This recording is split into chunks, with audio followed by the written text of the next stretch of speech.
Very good morning. अब देखिए इस क्वेश्चन में आप सबको दिख रहा होगा कि इसमें जो है तीन तीन फंक्शन है एक्स के। देखिए x e to the power x sine x है ना, तीन तीन फंक्शन है एक्स के। जब आपको तीन फंक्शन एक्स के दिख जाए तब आप क्या करोगे? तो आपको मैंने दोनों रूल बता दिया है।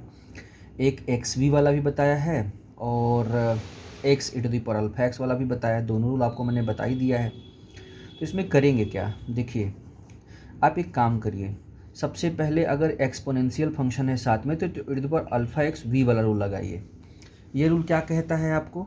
ये रूल ये कहता है कि पार्टिकुलर इंटीग्रल, देखिए कॉम्प्लीमेंट्री फंक्शन तो आप सबको आता है ये अच्छे से, बस डी की जगह एम रख करके आप एम की वैल्यू ले आइएगा। पार्टिकुलर इंटीग्रल में हमने क्या किया, देखिए e to the power alpha x और वी वाला रूल लगाया। तो e to the power alpha x पहले कर लिया। रूल क्या है कि डी में एक्स कोफिशिएंट आप ऐड कर दोगे तो D plus one minus one हो जाएगा।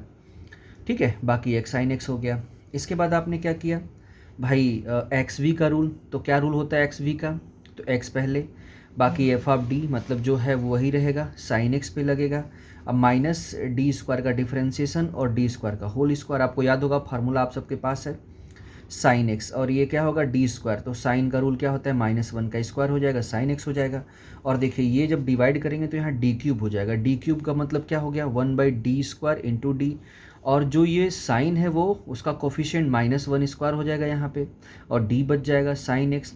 और आपको पता है वन बाई डी का मतलब इंटीग्रेशन हो गया, ये माइनस माइनस प्लस हो गया, लेकिन साइन का इंटीग्रेशन माइनस आएगा तो ये माइनस माइनस प्लस और वो माइनस क्या हो जाएगा, माइनस हो जाएगा। तो इस तरीके से आपको ये मिल गया और बाकी ये ठीक है। और आपको आगे क्या करना है, वही complementary function plus particular integral. यहाँ देखिए इस क्वेश्चन में देखिए आपको, अब इसमें तो था x का एक पावर, लेकिन इसमें देखिए x का आपको दो पावर मिलेगा। तो इसमें एक्स वी का रूल नहीं लगा पाएंगे आप, ठीक है। पहले हम लोग e to the power alpha x और इस दोनों को v मान लेते हैं। तो रूल कहता है पार्टिकुलर इंटीग्रल में कि पहले e to the power alpha x मतलब ये पहले चलाएगा और d में ये टू ऐड हो जाएगा।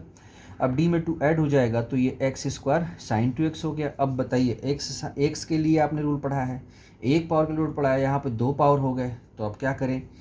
तो देखिए आपको ये बात अच्छी तरह पता है कि to the power two i x बराबर होता है cos two x plus i sine two x.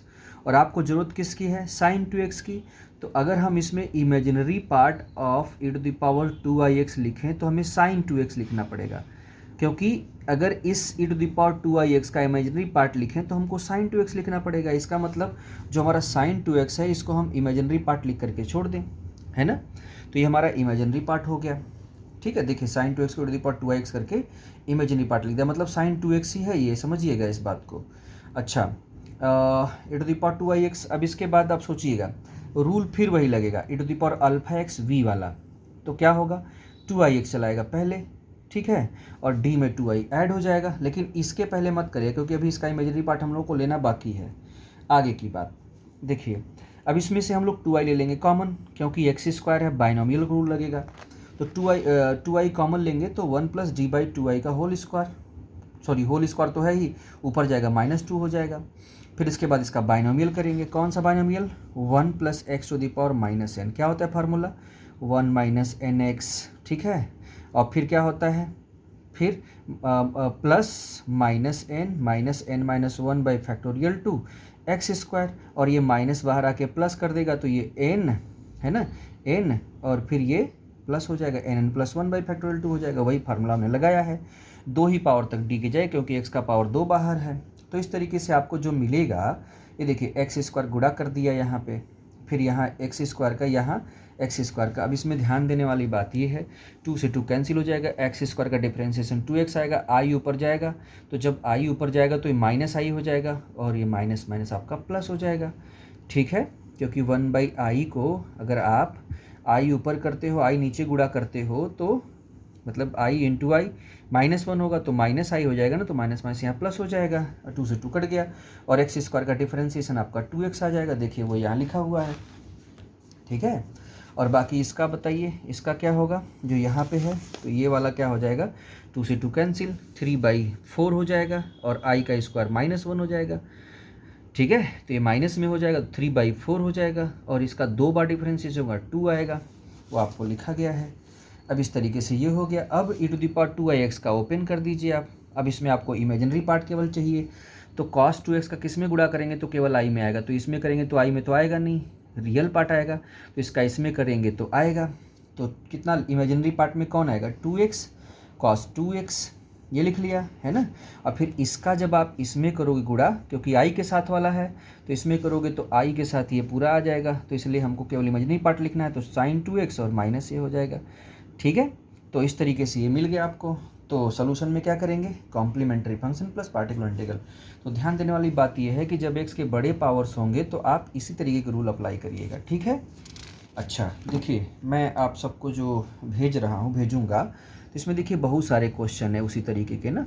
देखिए तो ये सब बहुत सारे क्वेश्चंस हैं, ये सभी आप कर सकते हो, सभी के सभी।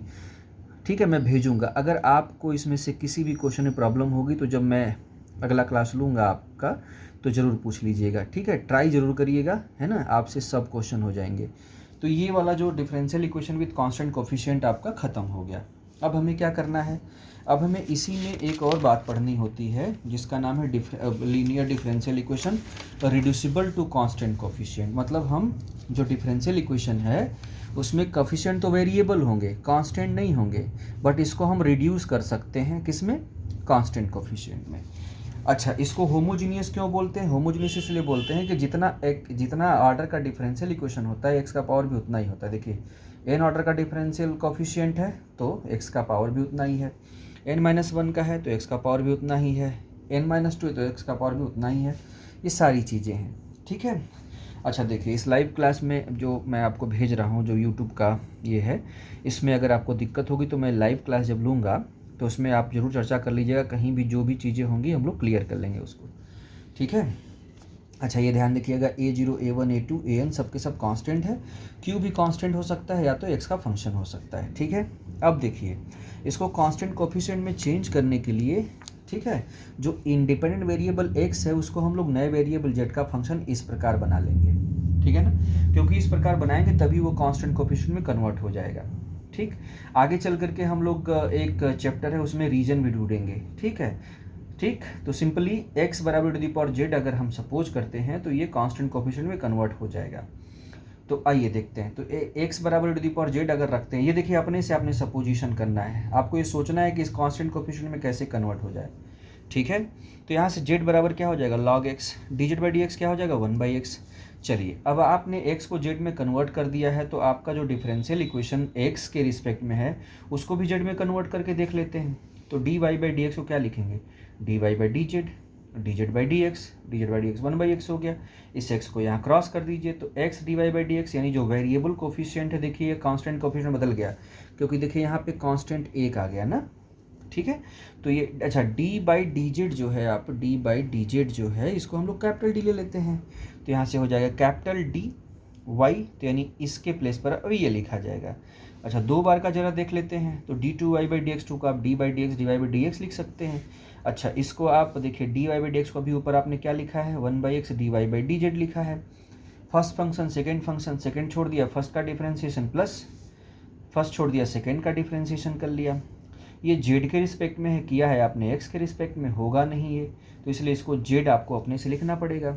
तो बैलेंस करने के लिए z का यहाँ डिवीजन किया और यहाँ मल्टीप्लिकेशन किया और dx आपका ये यहाँ आ गया। अब इसको डिफरेंस से d2y बाई dz2 हो जाएगा और dz बाई dx आपका 1/x है ही, यहाँ पर देख लीजिए 1/x हो गया।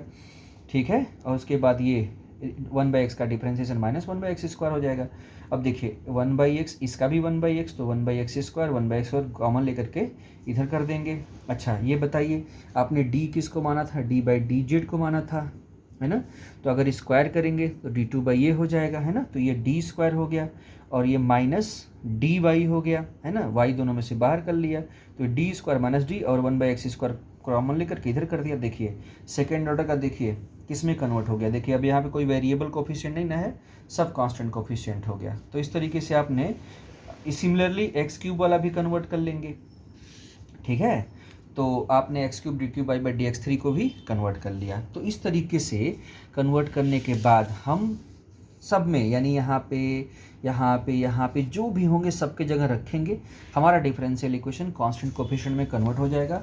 और कांस्टेंट कोफिशिएंट का क्वेश्चन कैसे करते हैं आप सबको पता है, आप उसको कर लेंगे। तो आइए ज़रा सा एक आपको क्वेश्चन देख लेते हैं। ये देखिए ये हमारा है वेरिएबल कोफिशिएंट, आपको दिख रहा होगा, ठीक है। तो इसमें से x बराबर e to the power z ले लेंगे, ठीक।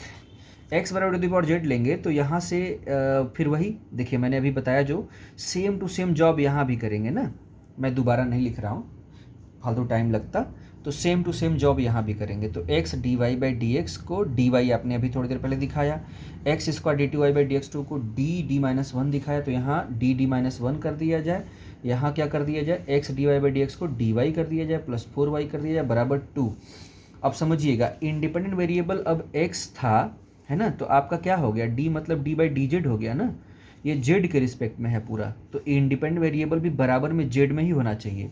तो x का मतलब e to the power z, तो एक्स स्क्वायर का मतलब e to the power 2z हो जाएगा, ठीक है। अब यहाँ से y कॉमन ले लिया, मल्टीप्लाई करके सबको इसको ऐसे लिख लिया, यहाँ से d माइनस 2 का होल स्क्वायर हो गया, ठीक है।